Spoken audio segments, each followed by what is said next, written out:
গান্ডু বাবা, আমাদের বাড়ি খুব বিপদ আছে। আমি থাকতে তোদের কোনো বিপদ হতে দেবো না। খোকা, তোদের সমস্যা কি? বাবা, আমাদের বাড়িতে খুব ভূতের উৎপাত করে শুরু করেছে। আমরা বাড়িতে কেউ টিকতে পারছি না। আমার নাম গান্ডু বাবা। আজ পর্যন্ত কোনো ভূত আমার হাত থেকে রেহাই পায়নি। চল। বাবা, এটা আমার বাড়ি। এটা তোর বাড়ি খোকা? হ্যাঁ বাবা, আসো বাবা। এই দাঁড়া বলছো, তো ঘোর বিপদ, খুব খুব বিপদ দেখতে পাচ্ছি আমি। খুব অবস্থা খারাপ, তোদের কারো যেতে হবে না, আমি গিয়ে দেখছি ব্যাপারটা কি হয়েছে।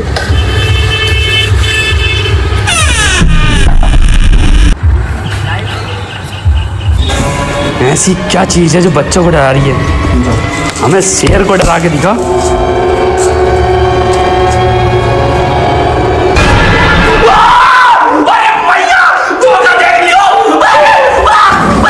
ও বাবা, এ তো ভূত, ভূতের মাসে বেশি একসঙ্গে আগে রে বাবা রে, পালা পালা। देखा आपने लापरवाही